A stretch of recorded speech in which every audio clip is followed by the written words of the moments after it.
Welcome to the Goal Next Door podcast, where you get out of your head and create real connection anywhere. I'm your host, Amanda Ferris, and on today's episode, you'll hear my conversation with Shout Out Loud Minnesota co-founders and mental well-being champions, Laura Dizon and Dr. Lisa Lovelace. The work these two powerhouse women are doing in their community to raise awareness, provide mental health resources, and prevent suicide is rippling out, making a huge difference in the world. Laura is a dynamic creative, mom, and marketing director who tragically lost her brother Aaron to suicide in 2014. A few years later, a synchronistic meeting with Lisa blossomed into a meaningful mission to teach coping skills and increase awareness about wellness resources beyond just seeing a therapist. Dr. Lisa owns Synergy eTherapy, an online group practice which serves individuals and families across the U.S. And if you haven't listened to her first appearance on the Goal Next Door podcast, be sure to check out episode number 12, where we discuss connecting to mental health care from anywhere.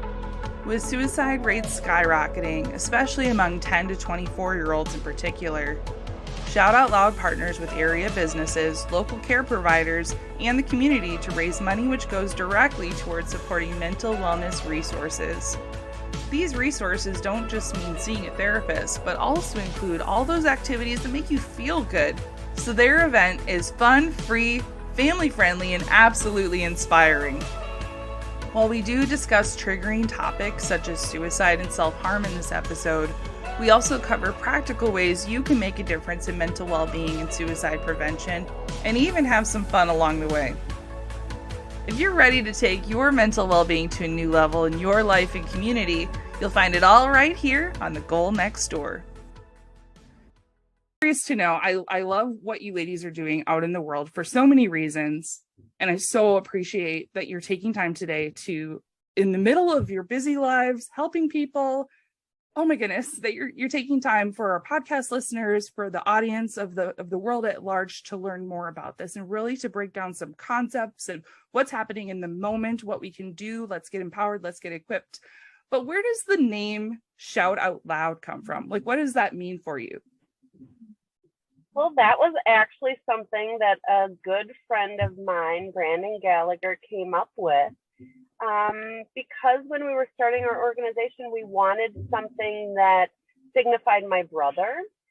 And he was a musician, and he never shut up, I'll be honest. He was always talking. His lips were always moving, as people would say. And I think that when we were thinking of names, that was something that was kind of put together, and it fit perfectly. So Shout Out Loud is what it is. And then it also is kind of what we tell people. We want you to shout out loud. We want you to talk about the pressures in your life. We want you to talk when things are feeling heavy. We want you to talk and shout out loud about things that give you anxiety or stress, because that's what can help. That's amazing. So take us back to life before Shout Out Loud. Like, what was happening in the world? I can't even remember. Like, paint us a picture. What was happening in the world? Like, what was the general societal consensus on talking about suicide, talking about stress, depression, mental health in general? And tell us about where Shout Out Loud began. Like, how did it come out of that? Mm-hmm. Lisa, do you want to take that? Sure. That's like three really good questions. Well, we have to remember pre-pandemic, I think mental health, suicide, drug addiction, these things were a little more taboo to talk about than I think they are now.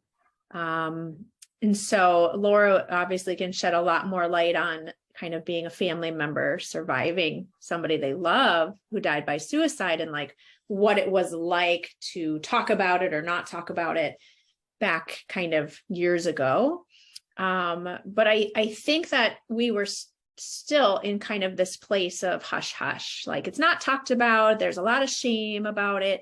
There's a lot of confusion about it. I think people were just, not even sure what to say, what to ask, what to do. It's different than if you died because you had cancer, and people usually knew you had it, and whether it was a slow or fast or whatever the case might be, everybody knew. And when people have mental health issues, whatever they are, from severe anxiety, OCD, paranoia, schizophrenia, severe depression, it's not always talked about. It's not always seen. It's not always known. And people do suffer a lot in silence because there is a lot of stigma still and shame, that goes along with it. And so I think back then, when I met Laura, it was super random. My husband knew her friends from school and we needed photography pictures, and she owned a photography business back in the day. And I was like, life is so much different. And she came over to our house and she took our headshots, and we just started talking about what I do as a psychologist. And I learned a little about her brother, and I don't know, it was just we call it kismet. We got along really well. We're very different people, but for some reason, we just like our strengths kind of mesh really well with each other's, like yin and yang. And we just enjoyed each other, and we were like, oh, let's do something. And out of her, it was more recent back then. I think Aaron had died, was it 3 or 4 years previous Shout Out Loud? Yeah. So it was still pretty raw, but I think you were kind of like in that zone of like, I might be ready to do something. Mm-hmm.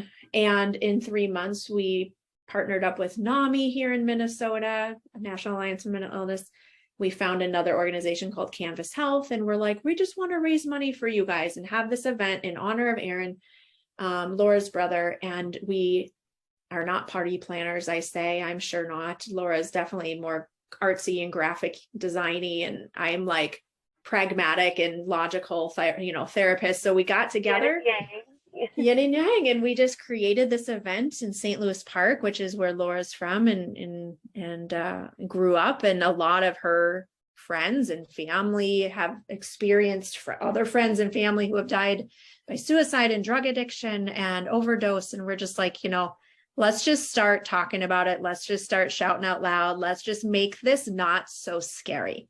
And then it evolved from there in 2019 to a bigger event with Prairie Care's Child and Family Fund. And we were at the Rock, and it was music, and it started to just kind of get bigger and bigger and bigger.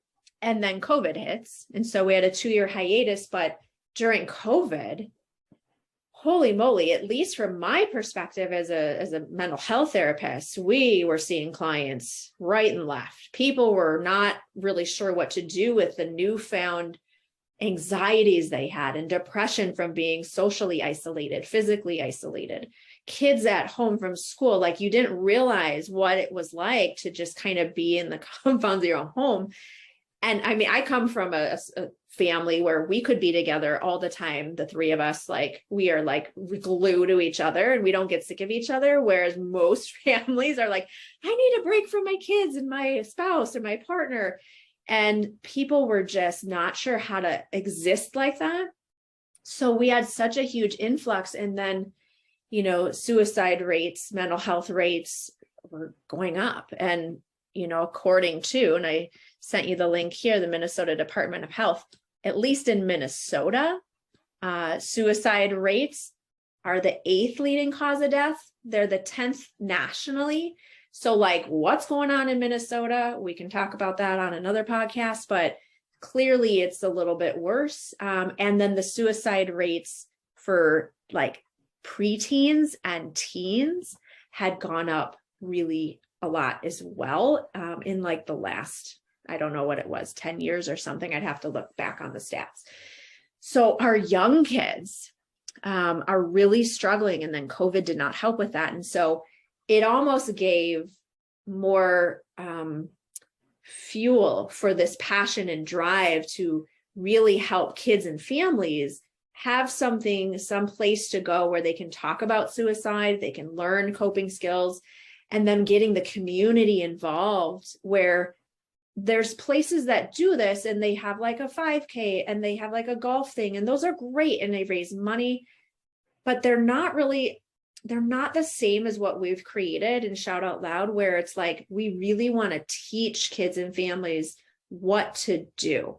This is preventative work, more so than just raising money. Yeah, we want to do that, but we need to let kids and families in on these therapeutic secrets that if you don't have time insurance, money, like at least there's this event, at least there's these resources. You can do these things at home. So, oh my gosh, that's kind of long and short way of like answering some of those questions. Laura, I'll kick it back to you. Well, I to see think if you have something very important that you left out, Lisa, about what was happening before this is there wasn't telemedicine. That what Lisa was doing with Synergy and the telemental health was mind-blowing to me. When we met and I found out that she could see patients anywhere in the state or anywhere in the state she's licensed, and that's awesome. So many people can't make it into a therapist. So many people just say they don't have the time or don't make the time. I think that was something that was huge. Now, because of COVID, everybody does the telemental health. But at that time, we were also promoting Synergy e-therapy, which was doing something so innovative at the time. So that stood out to me, Lisa, when we first met. And that was huge, I thought. So I wanted to add that. Yeah, it's an amazing just a leap. You were very much a pioneer in that space. And now it seems like if you were to look for a clinician, if they don't offer telemedicine options, it's like next, right? Yeah. Which is funny because now, even as I'm saying that, I'm like, wow, that kind of even sounds like speed dating in a way, or, with kind of the cultural shift of you can have it's computers. Technology isn't just for work. It isn't just for like everything's enmeshed together. Our life, our mental health, our relationships. A lot of our conversations are happening in a virtual environment, and it's just amazing that you were able to like join forces, and now you can take this really heavy topic on. I'm curious, and especially I want to hear from both of your perspectives when we're talking about suicide and mental health, mental illness. There's a lot of stigma. Some of the things I'd love to break down in just a moment. But before we get to that, how is it for you, Laura? You lost your brother, Aaron, and I'm curious what that was like for you as a family member. What did you notice beforehand? How did that impact you after the fact? And how did those experiences lead to creating a community party, essentially? Because my brain doesn't automatically take the leap of let's have a party.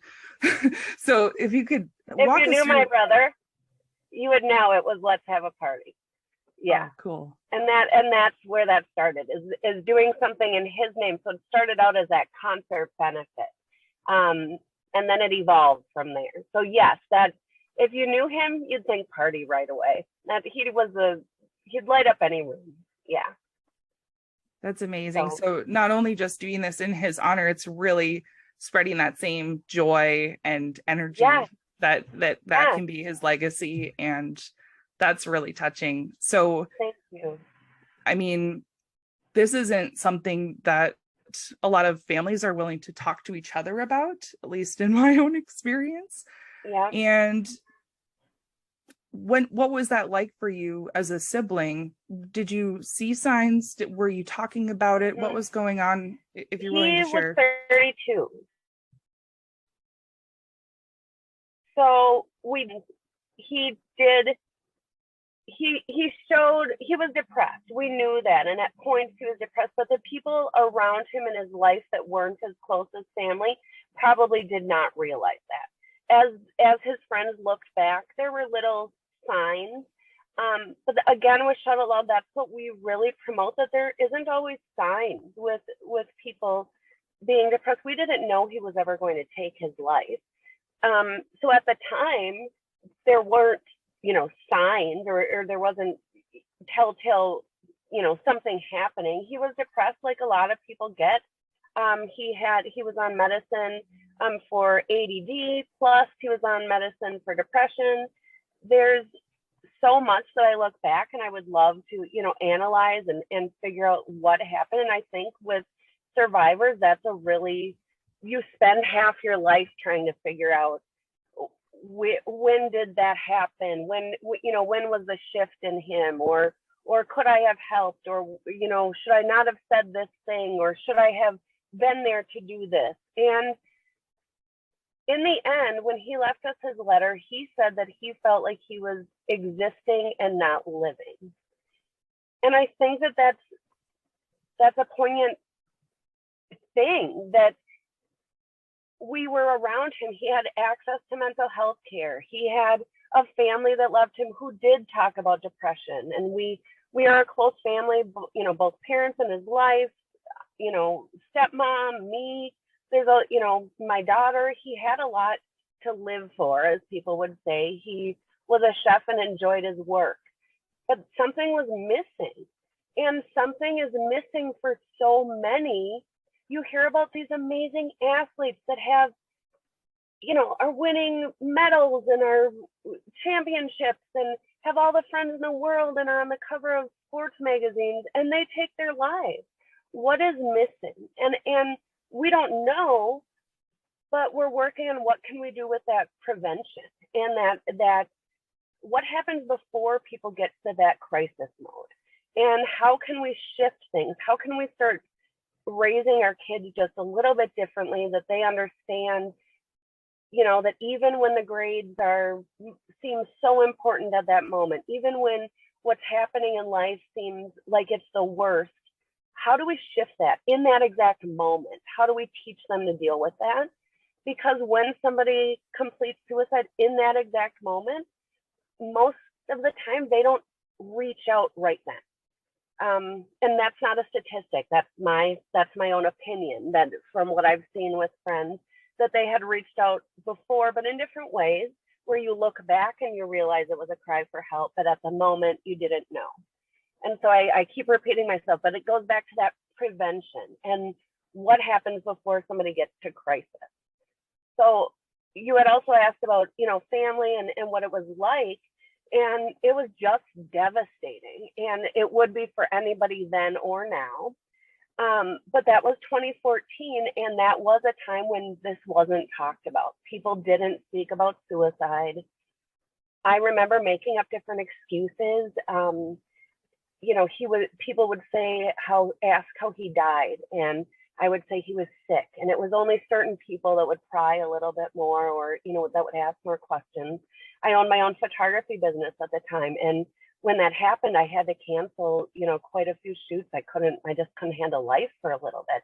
But you have to explain, and you have to say something, and everybbe seemed very understanding until there was this one client that said, well, that's just the most selfish thing you could do. Not me canceling a shoot, but my brother taking his life. And so people didn't know what to say. People looked at it as being something bad that you did, but really he was just so sad, he didn't know what else to do. So Shout Out Loud has become me doing everything, that I couldn't do for him, but I can do it for others.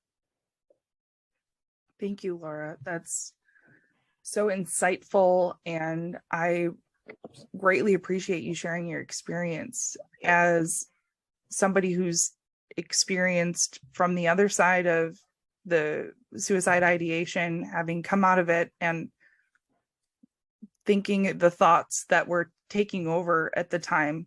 We're not thinking about anybody else other than thoughts like, I'm a burden. And so when you talk about things like the phrases people might say about somebody being selfish, that's not even relevant. It's not even a part of the conversation. And it shows a huge disconnect in our society from what's actually happening for people struggling with this versus the perception of that. And I just so appreciate your being able to share about your experience, and to also be actively advocating in a way that's helpful. It's not some pamphlets or old sort of dated, disconnected information out there might suggest more condescending tones of like, well, you need to do this and they should do this, like as if mental illness is to be a person fixed. Yeah. And that's not how it really is. It's not effective. So I just love that you're honoring his life and celebrating in this way, and also honoring that between space, because I think that's one of the main misconceptions in society is like mental health is the absence of mental illness, and it's not. It's so like, talk to us about that, Lisa. What are your thoughts? Like what the shift in how we're understanding the difference between what somebody's struggling with. I mean, even I just want to pick on a couple of things that you've pointed out in your language when you're talking about completing suicide, died by suicide. There's a lot of shifts in how you're talking about it, even that even 5 years ago, we wouldn't have heard this. So tell us about that difference of, what is mental health? What is mental illness? And what is this in-between prevention thing? Because we can get really inundated with lots of different types of causes,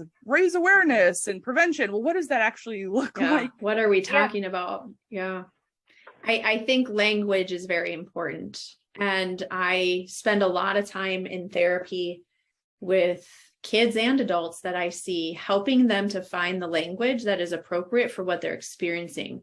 Because when we don't have language, it just feels icky, in our body and our minds and our bodies and our souls, and however you want to think about it all. It's all intertwined, interconnected. For stereotypically speaking, most men, they will have a heart issue and they're like, forget it. It's fine. I'll get over it. And the typical, partner, or sometimes it's a woman in their life, will say, go to the doctor, right? And they go to their doctor and they're like, I think I have a heart condition. And they do all the tests and this and that. And, if it comes out where everything looks fine, and it could be this mysterious anxiety thing, it's like, what? I don't even know what that is. My family didn't talk about that. Maybe they're construction workers. Maybe they're farmers. Maybe they're high-powered executives. Who knows? We just lost somebody, on the news from Bed Bath and Beyond, because there was a lot of stuff that he was involved in, jumping from, whatever in New York City. I don't remember if you saw that. But people don't have language. Then they just assume they are broken. Something is wrong with them. It doesn't feel very good. And then your quality of life starts to go down, and you can put on the show. A lot of people can put on the show on the outside. It doesn't mean it's all fake. It just means it's not always aligned 100%, right, with what you're truly feeling and how you can present yourself.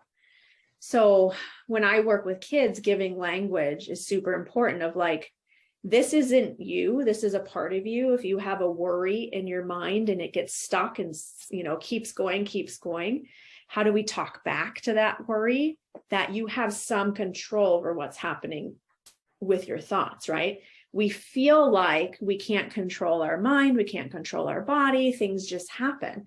Once you realize how to understand it, that truly is mental health, right? It's mind, body, soul, all of it.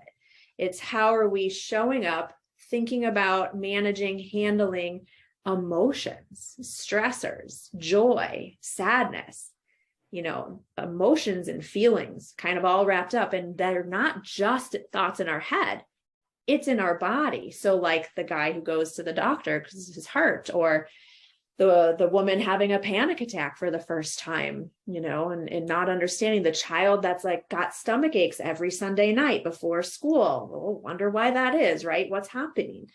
It might not be food related. We have to check out medical things, but when we come back to it and say, well, if it's not a medical issue, if it's not an occupational therapy, physical therapy, something that's physically, structurally happening, sensory, there's a lot of things that can happen in our body that can kind of come and interrupt how we think and feel about ourselves, right? So then we have self-esteem mixed in with this emotional world, mixed in with our bodies and this language and how we perceive it. Oh, and don't forget how you grew up and what your parents said, or your grandparents, whoever you grew up with, said or didn't say. Oh, stop crying. Oh, get over it. Oh, we don't talk about that stuff. Oh, you'll be fine. You're fine. You're fine. You're fine, right? I love that one.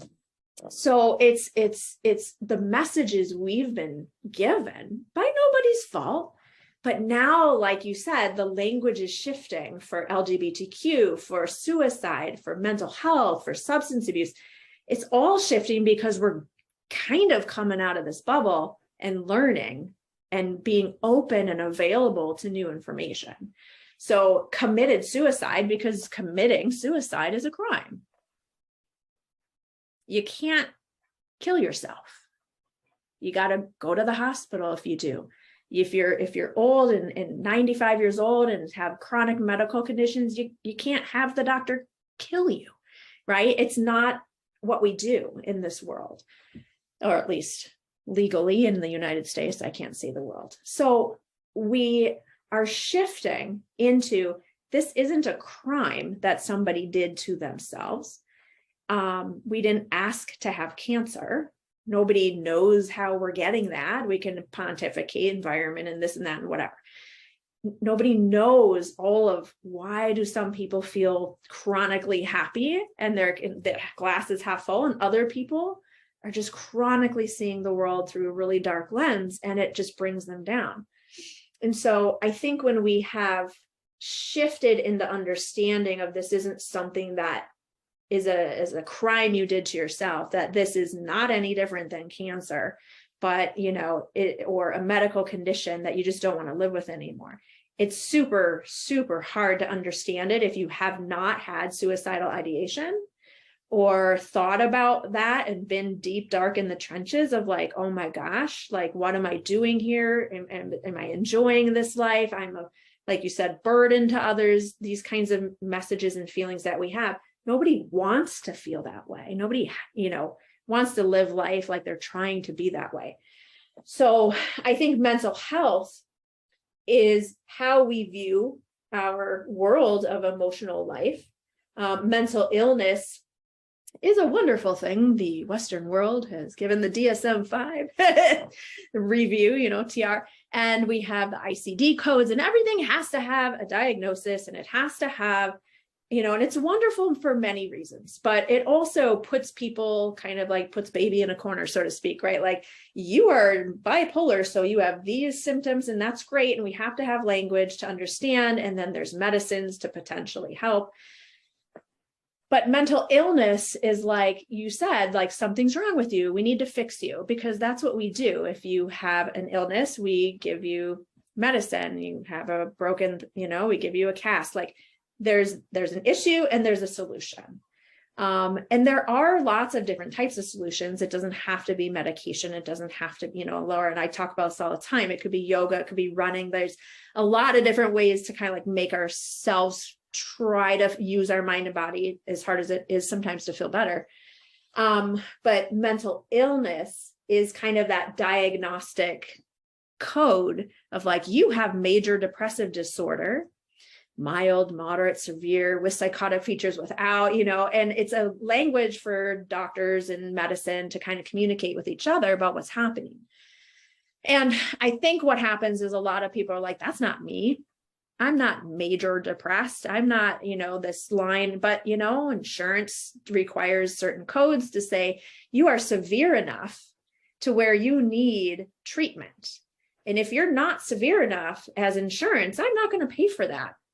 And if you're really not severe enough, you can't get into, the hospitals, because you have to be trying to kill yourself or really say you're going to, for us to have enough room and whatever. So there's this bubble that you have to fit into for everything to line up perfectly. And not everybody has mental illness. And what Laura's talking about is that prevention is like, you might teeter onto it. You might not tell anybody. And you might not be diagnosed with something specifically, but you could still be suffering. But who's going to pay for that? And if you can't have insurance pay for it, then what happens if you don't have a DSM code?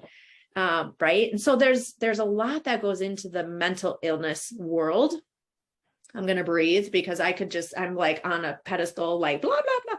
I could keep going. And I know a lot of my therapeutic and medical counterparts probably have a lot of, thoughts on this as well, of like, how do we shift this whole paradigm of mental illness is the only way to get certain types of treatment and to have it paid for. And, mental health is dictated by insurance companies of how many sessions you can have and what's on your treatment plan and what even diagnostic code will be reimbursed. I mean, it goes on and on with the ridiculousness of the business aspect of mental health and mental illness. And it would be lovely for that to shift. And so I think with Shout Out Loud, Laura and I's mission is truly to let's just back this truck up here, because all we're doing is we're waiting for people to get so distressed and so impaired and so suicidal that maybe someone will notice, or maybe they're like, okay, maybe I'll get treatment now, right? Of like, oh, my life is so impaired, I need to get help. But what happened to, like, I always use ladders, like what happened to like 1 through 7, where 8 through 10 is so distressed that you're through the mountain, down the hill, and it's hard to get back up. Like, we need to catch it while it's rising. And when that happens is typically the earlier, the better for anything. So if we're going to really focus Shout Out Loud on kids and teens and young adults and families and teachers and parents, aunts, uncles, educators, counselors, anywhere, of like, how do we have a place that isn't afraid to talk about suicide, because it's scary and it's, just unbelievably sad, but we're doing it in a way that has meaning and joy, along with how do you live life, right? So that we don't get to that point in our kids' lives where they're like, I don't know how to handle this, and I have to be perfect, or I have to get A's, or I have to get into this school, or I don't know how to handle it, so I'm going to, take some hardcore drugs, and then, oops, I didn't mean to, take that too much. And then there it goes, right? And there's a lot of that like impulsive behavior that we don't know if it was meant to happen or if it was impulsive, but nonetheless, it still happens because of what they're doing to try to cope usually. So that I'm going to breathe. So Well, I love the big picture perspective of just so many angles there. I mean, if we zoom out, we see that the system isn't perfect. And not only do we have societal, cultural issues, learning through, how do we clumsily find our way to a good place where we're not vacillating between oh, you're healthy and, oh, it's a crisis moment. And Laura said that earlier. I think that's really important. Something I'm learning through mental health first aid is, well, you think about mental health, it's like hygiene. You don't finish it. It's an ongoing practice, right? Yeah. You're like, I didn't shower once and I'm done with it. Contrary to some, some people's beliefs maybe. Like, but it's gonna vary. If you have more strenuous activity, you're probably gonna need a little bit more hygiene practice. It's gonna ebb and flow. But when we go from dealing with a mental health challenge, like an illness, one of these, whether we want to call it a diagnosis or a label, or, however we're experiencing it as, okay, this is not my regular, like, kind of experience, and I'm uncomfortable with it. Where do we move somebody through the process, or not move them through the process? But I was just thinking about, Laura, and, you think about like the marketing funnels out there, like, customers don't tell you, okay, I'm entering the next step of the funnel. People aren't healthy, and then they go, all right, I'm entering into mental health challenge and mental health crisis. Here's my red flag. They're not actual red flags. So what does that look like? So I love that you're going at the prevention side of it, of, okay, now we need to know, like, identifying what these potential air quote signs might be. They might not be the same for everybody. It's not everybody fitting into a certain like box of things, but I think about like alcohol awareness training in restaurants. So I'm harkening back to my days in hospitality, where we're trained to serve alcohol safely. And it's not, oh, this person is now they're being loud and now what was the change in behavior? It's not what is the behavior itself, what is the change? That's one way to identify things. But what are some other ways we might identify, oh, this person might be in a mental health challenge, or they're dealing with something that they might not have the language for it. But what do we do as an observer now that we have a little bit of an insight into, okay, something might not be okay. So what next? You ask them, are you okay? Can I help you? And I think that people in America generally are afraid to ask that of people. They're afraid to impose, they're afraid to judge somebody or look like they're judging somebody. But if somebody is in a crisis and you ask to help them, that's exactly what somebody needs, no matter what crisis it may be. If you offer help, and it could just be an ear, it could be offering to take them to a counselor, it could be, let's go on a walk, let me talk through this with you. If you find that somebody is, in big crisis, that it's scary to you, call a medical professional, call the police. They are trained in this. We have a lot of talk about police lately, and there are bad police, there's bad people, but police are working hard, the systems are working hard to get trained in this mental health first aid and learning the signs, if there are signs, and how that can be helpful. And so if somebody is in a big crisis, call 911. You would hate to, I think about my brother, and I would have hated to have waited, or just thought, oh, that's not what's happening, or it's better to be safe than sorry. And Lisa will have professional advice. That's my personal advice. No, I think it's really good advice. I think people are afraid to know the answer because they don't know what to do with the answer. So then we don't ask. And, if we know somebody pretty well, we're able to say, kind of like you said before, your behavior is looking different to me. Could it be PMS to I broke up with my boyfriend to, who knows what? Sure. But if you're curious about somebody you love and they're acting different, maybe more excitable or less excitable, or they're not going out as much, or they're going out too much, I think it's okay to notice some of those things. I think these are very subtle things, and we're all kind of in our own self-focused bubble so often that it's like we don't always kind of pay that good of attention to everybody else's life because we all have so much to do in our own life. But if you'd really take time and check in with people regularly too, I think that it won't feel so awkward. And then somebody won't be like, dude, why are you asking me? Because you can see, like, you ask your teenage kid, how was school? Fine. What'd you do? Nothing. You don't get the answers, right? But if you, excuse me, if you have, I guess coming from a clinical perspective, I would always teach parents or friends of people that they're worried about to ask something very specific and to say, I'm noticing that you are going out a lot and drinking a lot, and I'm worried about you. Are you okay? So it's not just saying, blatantly kind of an open-ended, but it's saying, I'm noticing this, I'm feeling this, I'm seeing you, I'm watching you, I'm paying attention to you.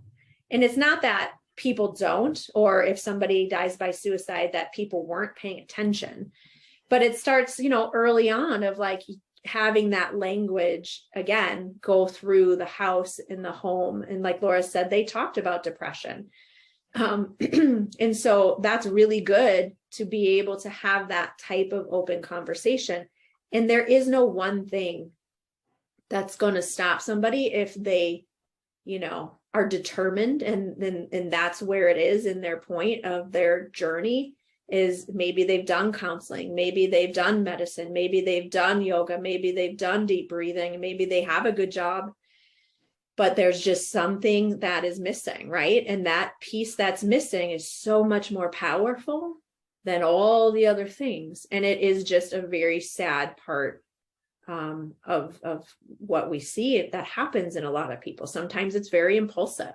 Sometimes it's not, and it's planned out, or they have a letter, and other times they don't. And it's hard to understand, where did we not intervene? Why didn't you ask for help? What was happening there? And there is that mismatch. And so not to say that, not to say like, if you ask, then everything's going to be better and they'll never die by suicide. but it's being there for somebody and showing up and is noticing them as much as possible so they don't feel so alone.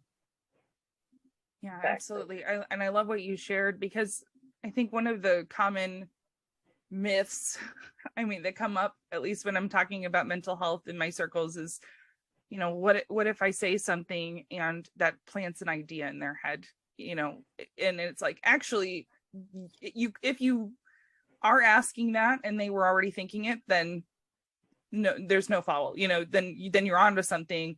And if they weren't, then you'll probably have a moment of being able to hear more about what's actually happening. People will correct you if you're like, oh, I noticed that you're angry. I'm not angry. I'm blah, blah, blah. You know, they're going to correct a little bit, but you can at least have, you can't say the wrong thing, but it's important to say something.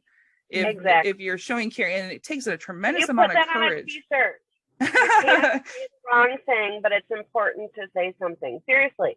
I wish to coin that phrase, Amanda. You can have it. Definitely. Shout out loud. Here you go. We'll put it on the end of fundraising merchandise. Yeah. But it's so interesting too, how when somebody is going through the experience of these challenging thoughts that are now maybe they're spinning in it, and it's this mental chatter, the noise just keeps getting louder.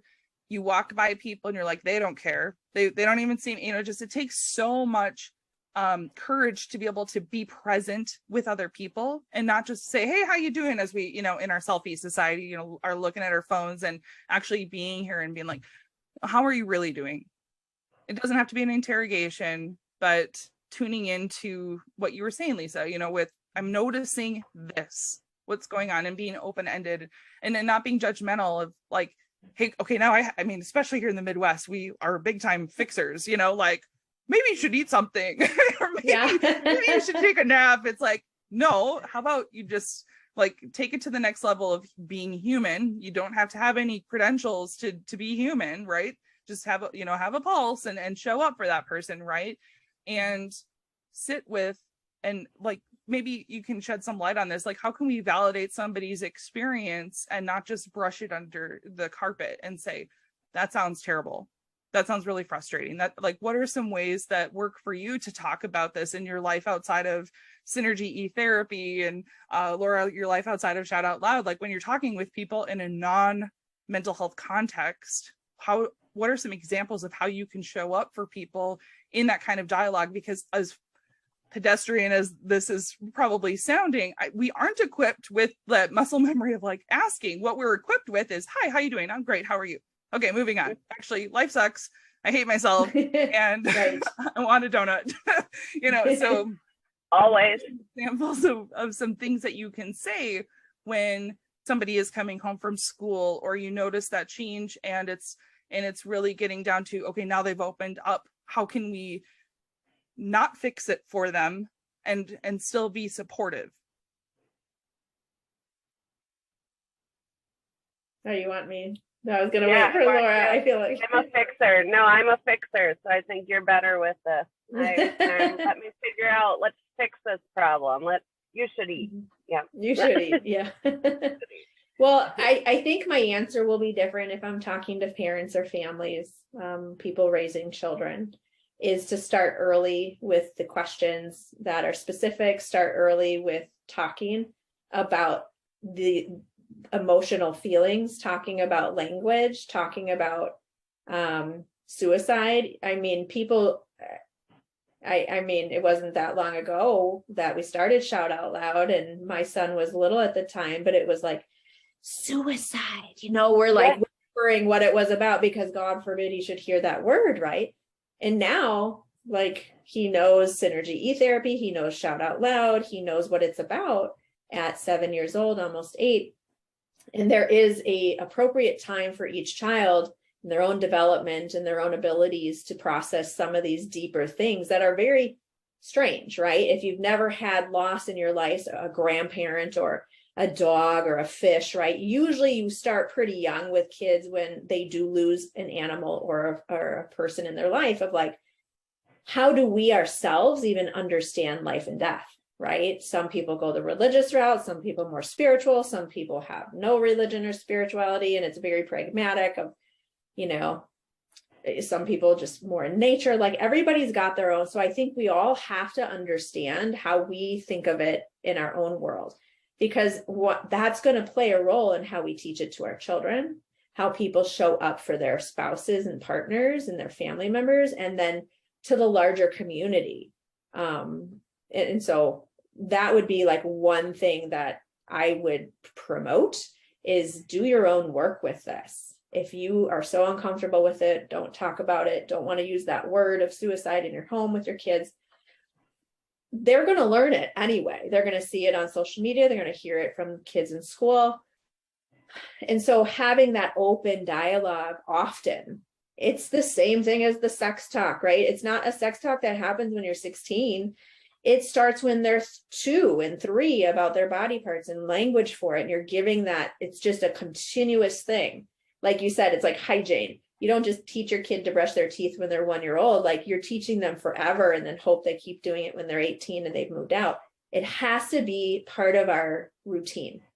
And so when it's not, we know it. We know the friends that are more emotional and able to communicate and the ones that like will stay away from it with 10-foot pole.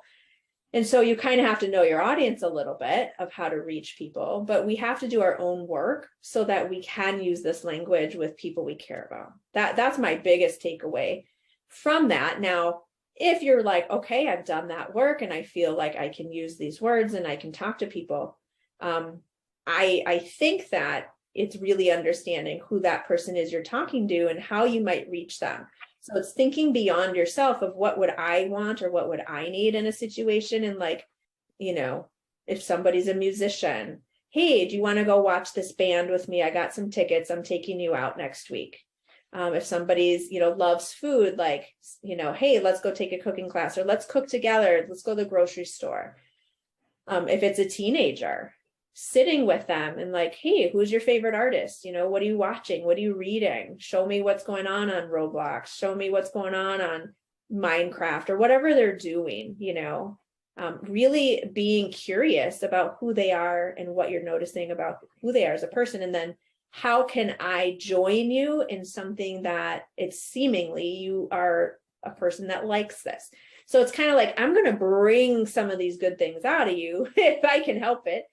And if they say no, don't stop showing up, right? I mean, no, remember, like, I mean, we've lost people, you've lost people. And it's like that first month, everybody's like gung-ho about being kind and thoughtful and whatever. But 2, 4, 6 months later, it's like nobody remembers it happened. But you're still sitting in it, mourning the loss of somebody you love or an animal or a kid or a brother or a grandparent or whatever. And it's like, did people literally just forget about all this? So it's like, don't do that to other people too. And if it's a mental health or a behavioral thing, to notice that and to not like just back away and stop because you feel like you're not getting back what you need. And it's maybe not a reciprocal relationship for a time being. If you care about that person, you know, they care about you, but they're struggling. Keep at it without, you know, modulate your annoying, like, hey, I'm coming over every hour. But like, you know, really being there to invest some time that doesn't take away from, you know, your own responsibilities, but enough of like, I'm going to show you that I'm consistent. I'm showing up. I'm going to think about what works for you. I'm going to come up with ideas because clearly they might be struggling to come up with some on their own. And then that relationship is huge protective factor for kids and adults. Social and emotional relationships are huge protective factors. So we need to remember that is a piece that we have control over. I love that. So many pieces of that, Lisa, especially when you're talking about the conversational piece and that it is something that if we only hear about it every once in a while, it makes it weird and you know, it's out there and it's not, but if it's a part of just our regular conversations, it's not as stigmatized. It's not as like emotionally charged either, where what is, especially when you're talking about like in the sense of talking with kids about it. And just an example came to my mind with my nieces. My nieces are all very young. They're in elementary school or younger.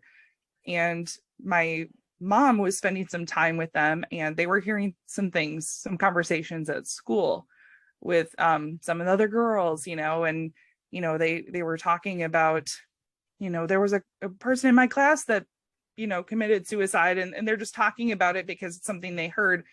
And one big shift that I saw, and I'm just so applauding my mom over this, because I've seen her work with kids of all ages for my entire life, but I've never heard her go deep, at least firsthand. I know she has, but she was talking about like not putting a lot of extra stuff around it, like, oh, somebody said something. Like, there was none of that. It was, what do you think that means? Mm-hmm. Because what that child might have heard, the word, whether it's a swear word or a body part or whatever terminology, they might not actually be understanding it in the way that it's meant to be understood, or they could be repeating it, like parroting the phrase, or what, but not actually know what that means or be able to relate to it in their learning experience, right? So hearing her go into, well, what do you think that means, and why do you think that would happen? And that's really sad. What would you think? Have you ever had thoughts like this? And really having open-ended questions, not just for children, but I'm like, oh, how many times when I was a manager did I not allow space for that in a professional setting? When I was asking somebody, whether it was an employee who was late, I was thinking, oh, they're late, I gotta, talk with them about that. But I wasn't thinking, oh, they're a human being, there's something happening, like, and showing up for them and being like, hey, what's going on?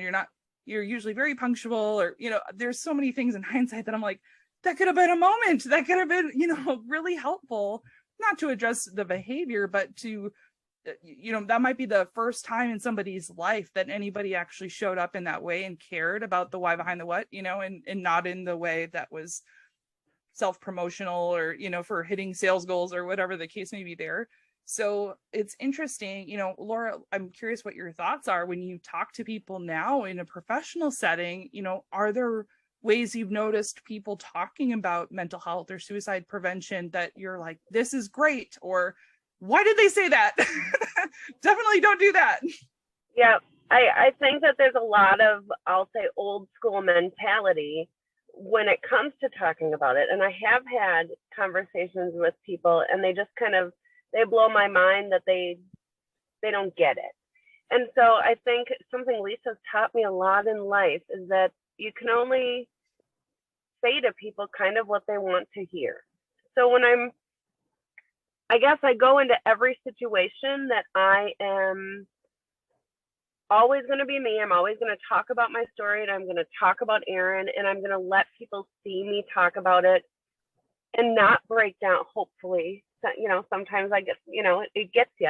It's still raw even after 8 years, but I want people to see that I can talk about this, that it's okay for me to talk about it, that it doesn't change anything. And I feel like I'm an outgoing person, so that makes it easier for me that I'm able to just, talk to people that way. But I think that that's been helpful is I just talk about it. People ask me what Shout Out Loud is, or, do you have siblings, or, anything. Yeah, I did have a brother, and unfortunately he died by suicide in 2014, or, whatever it is, I throw that in there, and then people have to then choose how they react. But it's almost like me teaching in a way that it's okay to talk about it. And I think that most of the time when I bring it up, people react in a educated way because I approached it. I don't even know the right words for that, but I think that because I'm open about it, people immediately say, I'm so sorry. And I can answer, yes, thank you.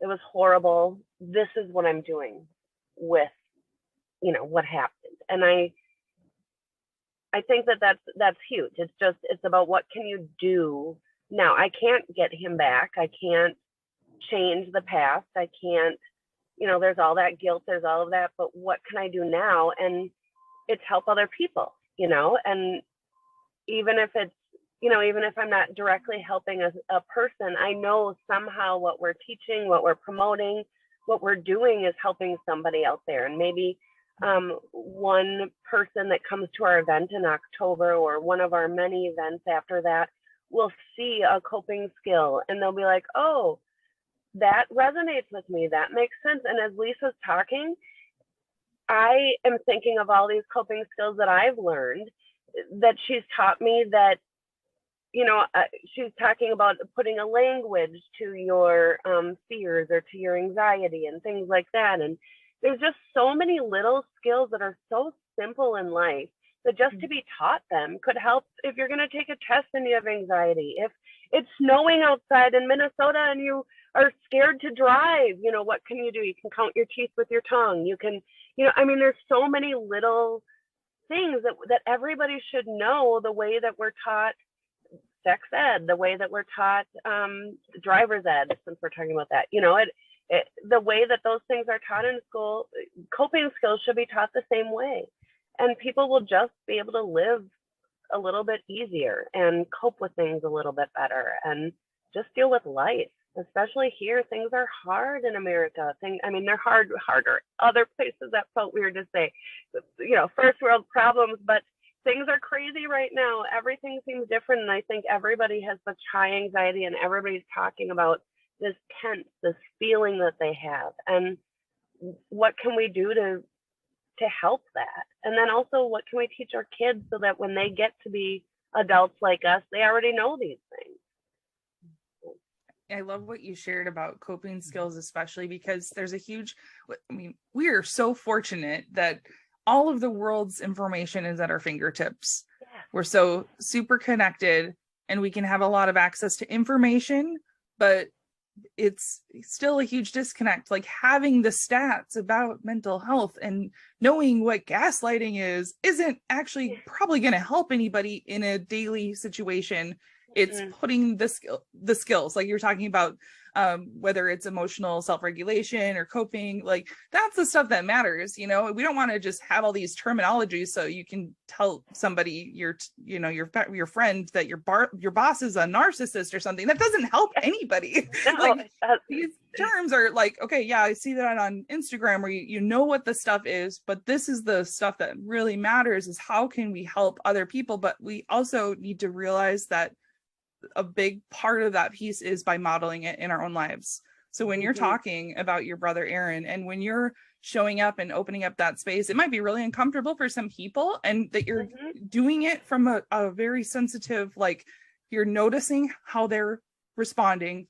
And so this isn't like, okay, now it's turning into group therapy at work. No, I'm sharing. It's still a safe containment of this is what happened, and you're having a human experience. And wow, that's empowering, I think, not only for yourself, but for other people to go, I have all this stuff that happened to me. Maybe I can talk about it too. Yes. And people share their stories, and it's just being open with people. And that goes back to what Lisa said about just having conversations with people, and not just, hi, how you doing? Good, fine, bye. I ask people how they're doing, ask about their life. It's helpful. And that's so great too, because it also makes it okay when something does happen, whether it's a crisis moment or challenge, you become this beacon, not to like therapize everybody, but to say, what do I do? But it's so interesting when we do have so many resources available. If we ourselves are in a crisis moment, they could be right in front of us, and it doesn't matter. We don't see it. It's just, we're not there, to connect the dots. But to have a person who's been like, oh yeah, I've shown up for you, like I help, you can just look at them and something's up, and you can go to a private room and say, what's going on? Okay, let's do this, let's do that. Not you should do this, you should do that. It's let's. And that totally takes on a different feeling for both people, and that it's a helpful situation, and that person now, not only have they seen you model that, and they can internalize and help and learn how to help themselves, but then they can also pay that forward and be that for somebody else down the road. And I love that. So when just kind of breaking down some of the like what this is. I'm hoping that we can demystify a few things. So from a clinical perspective, Lisa, what would you say, like in your experience, what are patients expressing if they are in a mental health challenge, or it's moving into a crisis moment, or you can tell that there's suicide ideation going on? Like, what are you hearing from people who are experiencing this? And like, how could we count? Like, I think this is going to be really helpful, because for people who are like, wow, that's totally foreign to me, I don't even know, those are the people who are like, oh, that's so selfish, or that's this, or they're whatever, poor them, you know, let's send a check to that. They're completely disconnected. So I'm hoping that hearing secondhand from a therapist, you know, what's actually happening for people as they're experiencing this can bring another level of like humanity to those conversations wherever they're occurring. So what would you say are, like, I don't know, just a handful of examples of what are the thoughts? Yeah. Thoughts and feelings and behaviors. You know, I break it down to that triangle, that cognitive behavioral triangle of thoughts, feelings, behaviors. There's obviously a lot of theoretical orientations about where thoughts and feelings, emotions, behaviors come from. People look at attachments from early on. People look at early childhood traumas. There's something called ACEs. ACES, and you can Google that and type in trauma ACEs, and there's like a questionnaire that asks you, have you ever experienced this? And then it gives you some different choices, and it's, I forget how many there are, 17, 13 something. And the more you have that are positive, or the higher the number on the ACEs, the more likely that you're going to have mental health issues, right? So that is something that has really developed over time. And so a lot of therapists will offer screening tools for anxiety, depression, and trauma, kind of the three major things that we see coming into therapy.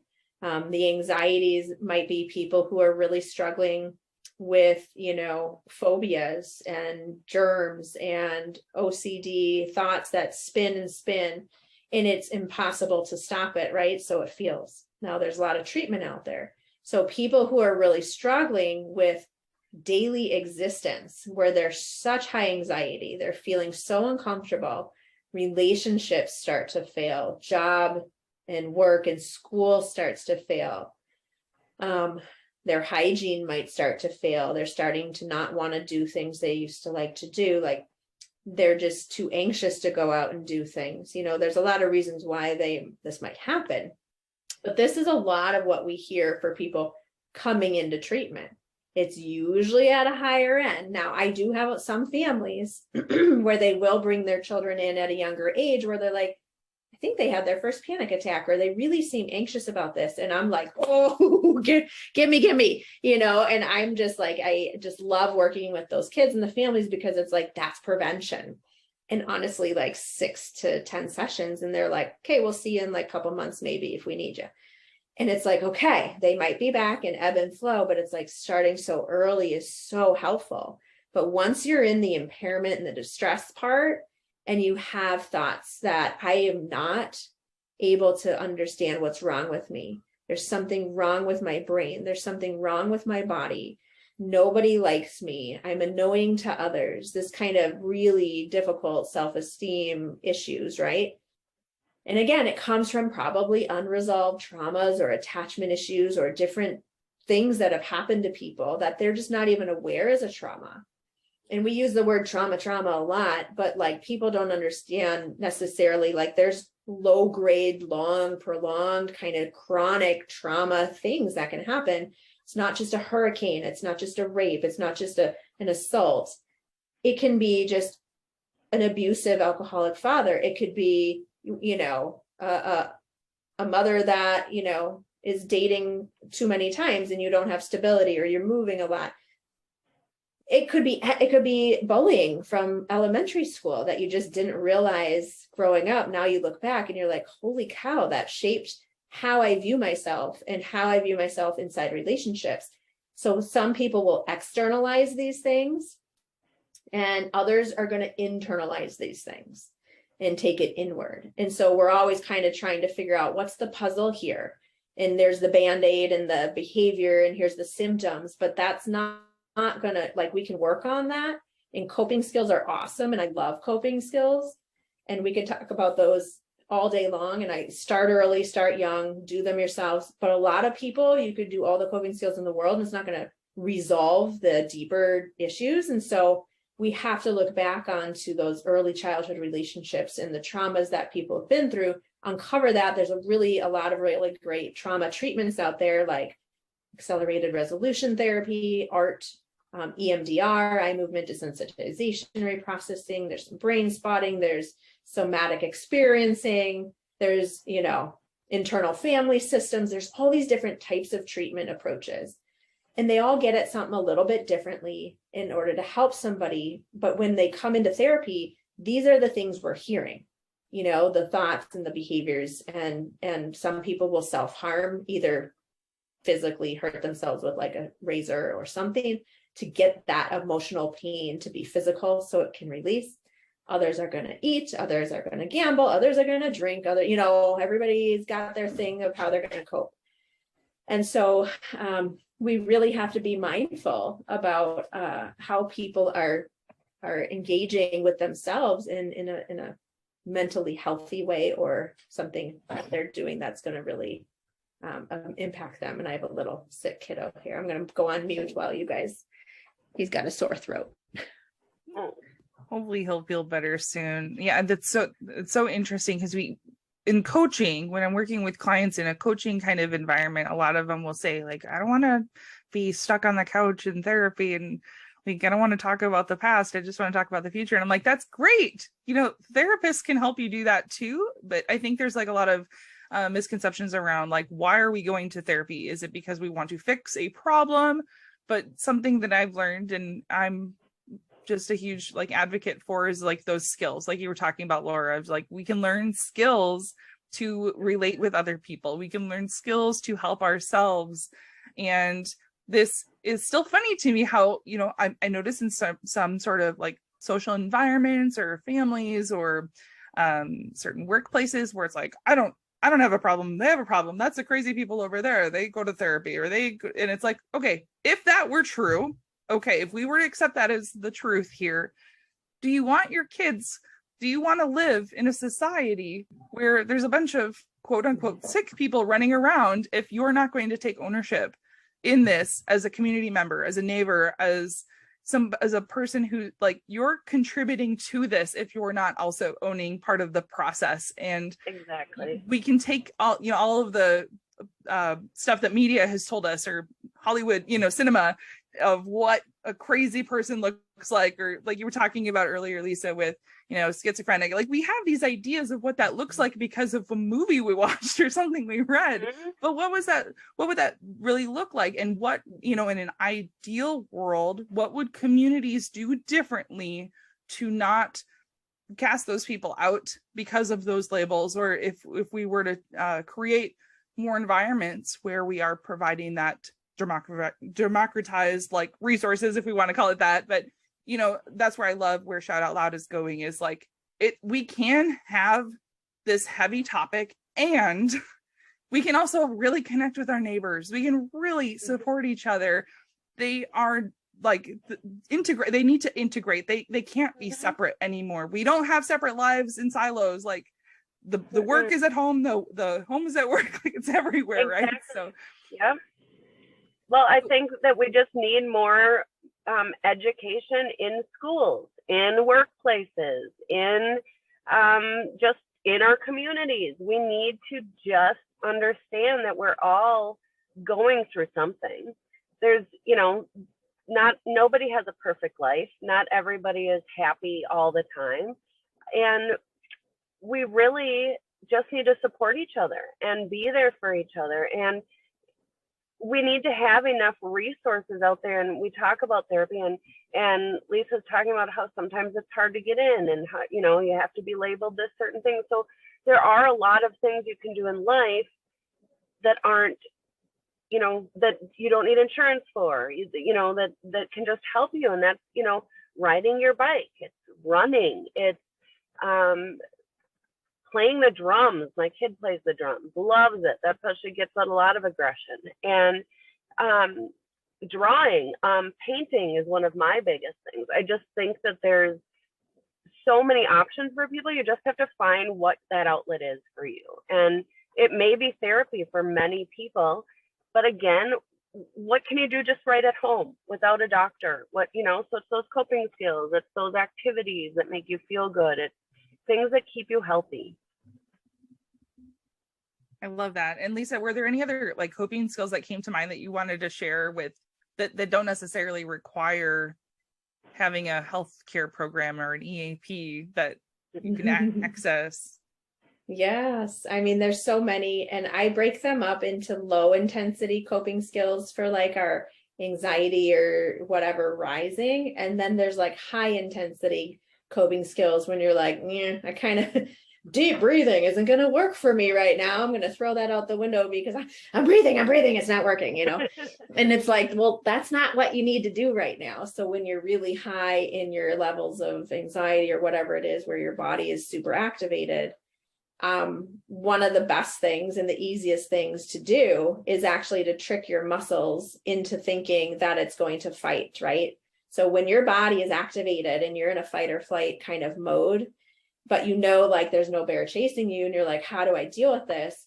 Squeeze your muscles really tight. And you can do this in class. You can do this at work, under your desk. You can push your feet.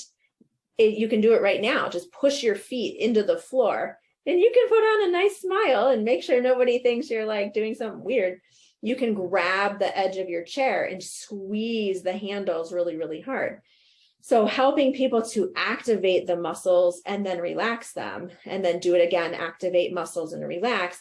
It's kind of like telling your body, don't worry, I'm fighting that lion, you're good. And that's high intensity. You got to activate muscles, change your temperature, something. And then lower intensity, when you're like, ooh, I'm not liking this. This isn't feeling great. I'm at like a 4 or 5. You can do something very simple called like box breathing, square breathing. You follow any square, a window, a picture frame. You can find 10 million squares if you look around anywhere you are. And you just kind of follow it with your eyes around, and you breathe in, you hold it, you blow out, and you hold it. And you just keep doing that. So you're activating 2 different sensory, your brain, your sensory strip or whatever. So the more senses you can activate, you're kind of bringing your brain from kind of that underneath deep part of that fight or flight, that amygdala fires, whatever. And you're trying to get this top part of your brain, that cognitive part, back online. Because when we're anxious or depressed, we're not thinking. We're not going to do math. We're not going to write an essay. Like, that's not how our brain works with our body. So to be very aware as to your levels. And then when you're kind of rising, do some breathing. Box breathing might help. Going for a run, doing yoga, kind of bringing it down a little bit, low intensity. And when you've already like, well, shoot, I'm at a 7 and I know it. And now here I am going off the cliff in the deep end, and I'm just going to have to deal with it, ride the wave. Then do some of those bigger body movements, jumping jacks up and down the stairs, push the wall, push in with your feet, activating your muscles will be very helpful. So those are 2 that I think are really helpful at different levels of anxiety or tension or angst or whatever you want to call it. Awesome. I appreciate that. And I'm laughing not at you, but as you were talking you can about laugh at me. I like looking so funny. I like my teenagers laugh at me because I'm like, now do your face. And I look like a pug puppy, It's so great. But you were reminding me of a speaker coach that I had at one point, and they said if you're sharing a story on stage and you feel like you're going to cry and it's going to be distracting and not helpful for your audience, squeeze your butt cheeks. And I'm like, now I have this explanation, and this makes sense. It's a coping skill. There's a reason to that. We need to add that in a frame as a coping skill, Lisa. Squeeze your butt cheeks. Yeah. It's great. It's great. So yes. And I love too, Laura, how you were talking about, just some different tools or that it might be around you, or activities like going on a bike ride or something, where if because it's going to be different for everybody, what is helpful for you, that having those preemptively on hand for when, I think about couples and, you're like, what do I want to have for dinner? Where are we going tonight? And I don't know, what do you want? And it's like really helpful to have that little jar of, options on a popsicle stick. And it's like, okay, we're going here. Yeah, doing that for ourselves of like, what's going to help me self-regulate? Like, well, I don't know. I'm going to flight or fright. That might be if squeezing butt cheeks and fists aren't an option. Maybe having the bicycle on hand. It's so important. I tell a lot of people and clients too that you can't just hear it once and then your anxiety is rising and then you try the activity or the coping skill and know that, oh, that's going to work for me. You have no trust in that skill.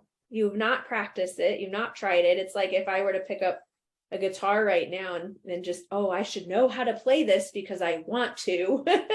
Like that's not enough. So I tell kids and adults, you have to practice these skills when you're calm, when you're not in fight or flight mode, because you need to have that muscle memory of, oh, I know what I can do. I've done it many times. I trust that it even does what I'm thinking it will do. And that's how you include it. And I think a lot of people are like, who likes to practice anything, right? Like to practice your piano and writing and homework. No one likes it. But these kinds of things you do need to practice because it's not all of a sudden just going to like be there to save the day. When you're struggling, you're going to say, oh, this doesn't work.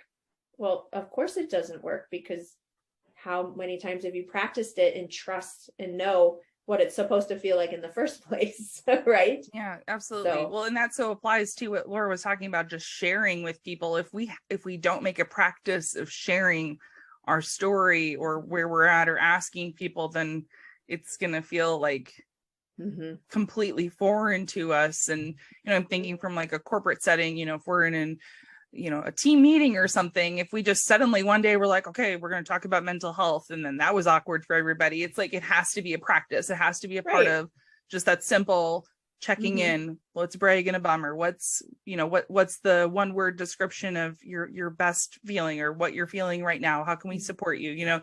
I'm just rattling off some things of like what that would look like in a workplace. But what would you say? I'll start with Lisa and then we'll go to Laura.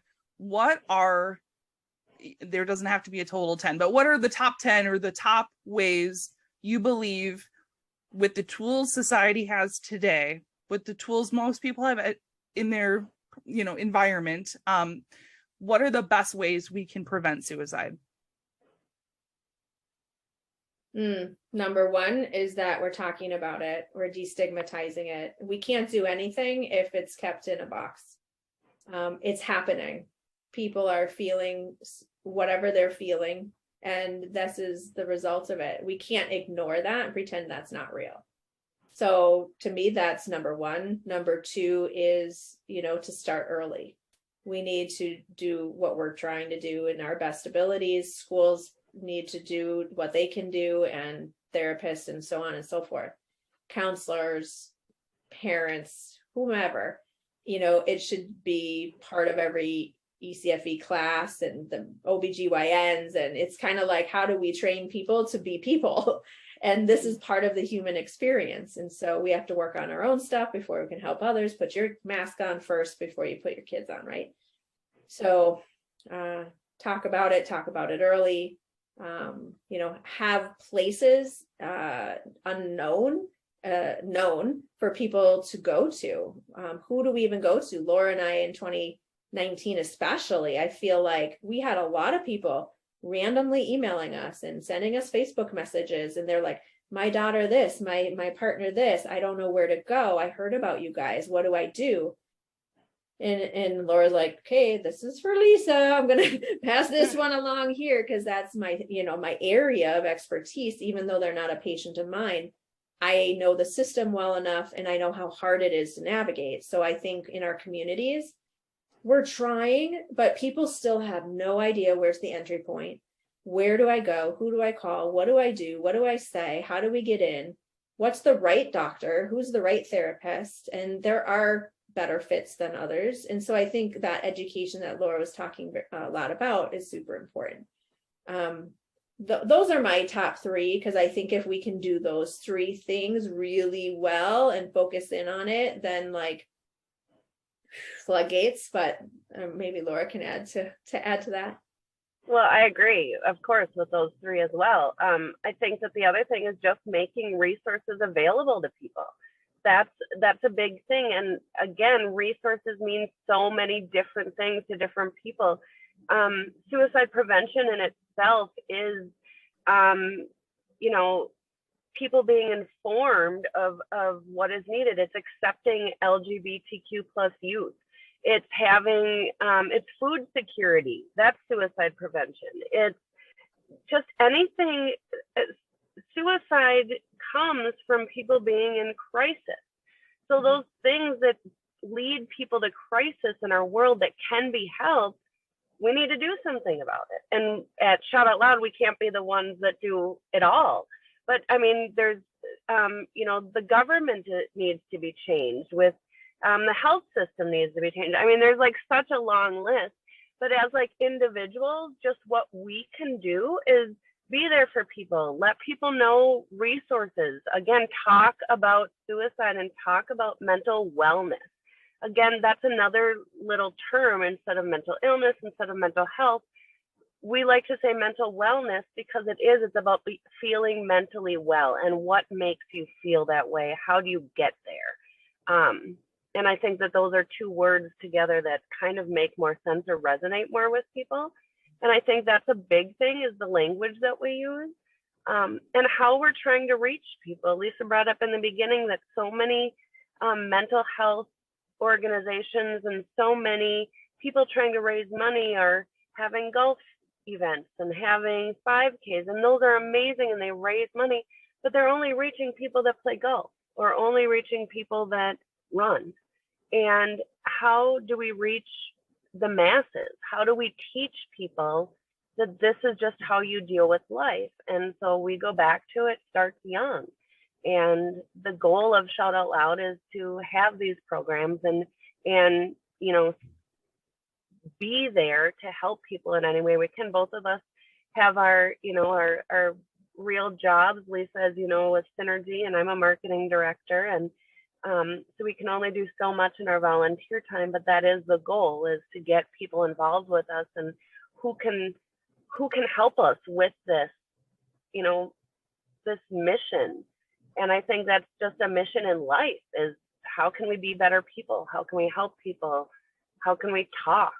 And, we're always behind a screen like this now. And we need to ask more questions and just be there to help people. So there are things everybody can do. And that's kind of a big thing. It doesn't have to be a change in our government or a change in the school systems. It can be just a change in our community and a change amongst friends, amongst family members. Thank you so much for that too, because it makes it more real, I think, too, to go, okay, we can have these programs, we can start, we can be a part of the movement, and I'll do a run group and I'll start my thing, but it's a mindset shift.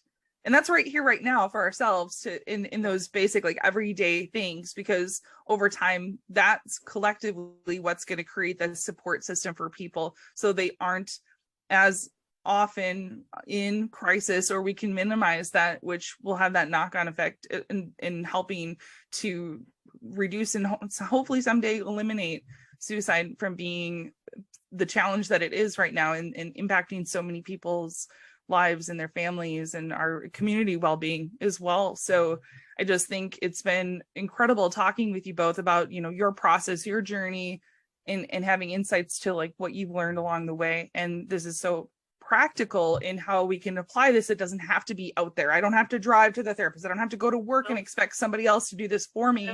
I can do this from where I'm at, looking for the resources, and also sharing those with other people, because it isn't just a mental health, like, head issue. This is a whole person, a whole life, a whole community, a whole society issue impacting us all. So being able to start getting curious about what is available nearby. We'd love to see you at Shout Out Loud universe, whoever's listening. But if you can't, that there are so many ways that you've all shared here that we can start today. It's not too late to start, and it's okay if it's not perfect. It's just doing it. Just starting from where you are. Something. Mm-hmm. It feels good to do good. Just do good. try something anywhere. And it's helpful in our universe. So much. Oh, you guys are so great. So when you're raising funds for Shout Out Loud, so the event is on October 1st, and I'm really looking forward to being there with you both and our community. So for those who are watching or listening this in advance, you can definitely go to the website, Shout Out Loud Minnesota MN. ShoutOutLoudMN.com. Perfect. And what other like tasty tidbits would you have for our audience? Like, what are some things that would we go there as an individual? Do we bring our family? Like, what is it for somebody who's never had the Shout Out Loud experience? What can we expect? It's all of the above. Bring yourself, bring your family, bring your friends. There's really something for everybody at the event. It's a full day of concert music, full day of love and hugs, to a day of carnival games for kids with prizes, and everything is free except for the food trucks and the drinks. And so that's the other thing that people need. We need the food, and we need those. Some people need to have those drinks to enjoy the music and have a good time. So there's really something for everybody. The coping skills are a huge thing. They're going to be part of the activities that are being done, meaning art therapy and boxing and yoga and just things that make you feel good. Some are physical, some are mental. We have virtual reality, and we have this awesome artist, Mark Rivard, who is endorsed by Sharpie, and he uses skateboards as his canvas. And people are going to be able to draw on skateboards as they're, and take them home with them when they leave. It's so immersive, so much fun. There's really something for everybody, every age. This is so cool. It's going to be fabulous. I know it. And I'm curious. So break it down for us. So when we're raising money, it's not just to put on this great event. Where is the money that's raised going? Who's the benefactor of that? Yeah, we have two awesome beneficiaries this year. Lisa mentioned before, we in 2019 we had the Prairie Care Fund we raised for, and in 2018 it was NAMI. And this year we have two awesome beneficiaries that had applied. We have 16 awesome organizations that applied, and the two that we chose are Move Forward Minnesota, and they help teens in crisis. And if you're from Minnesota, they've recently rebranded, changed their name. They used to be called Teens Alone, and so they're a well-known organization that just helps teens however they need help. It could be that they're homeless for a night, or a parent came home in trouble and they need someone's help. Maybe they need hygiene products, maybe they need food, counseling services. It's a drop-in center in the West Suburbs, and it's just an awesome organization. And the other awesome organization is Queer Space Collective, and we describe them kind of like big brothers and big sisters for the queer community.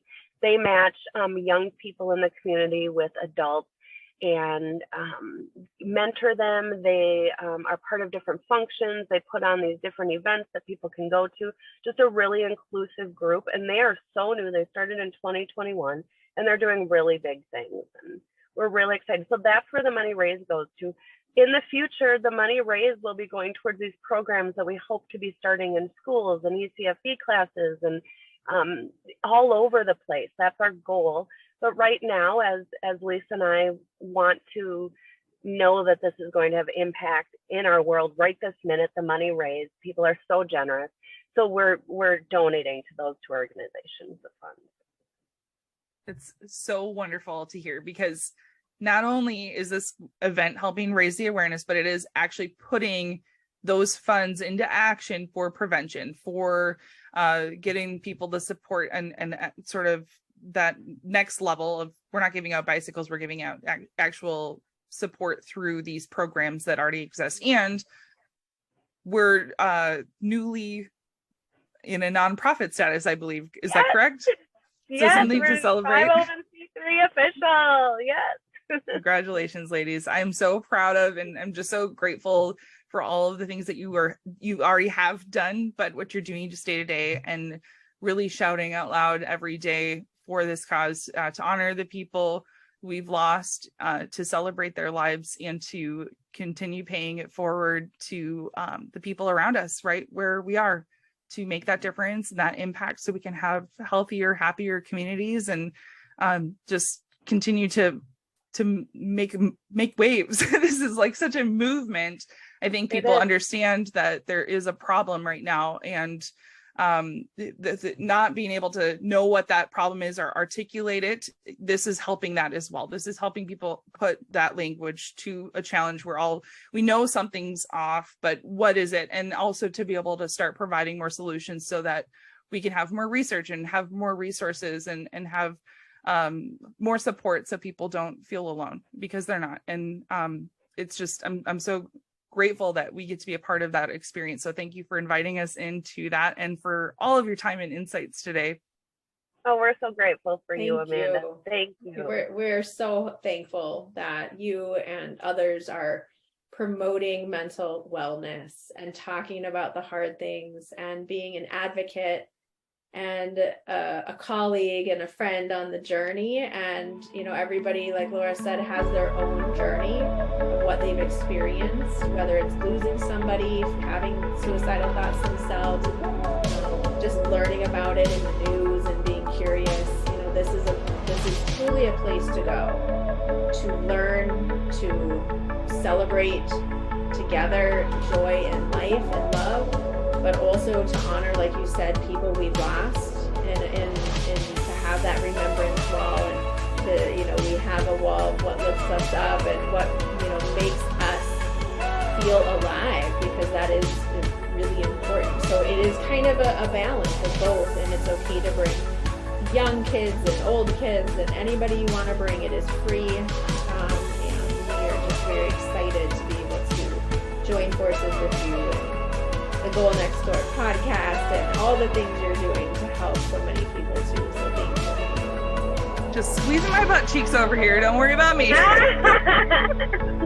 so awesome. Oh, thanks so much. That should be another t-shirt. Would have to be on the back, right? On the back. Oh, so good. Thanks for listening to the Goal Next Door podcast, where you get out of your head and create real connection anywhere. We hope you enjoyed this episode.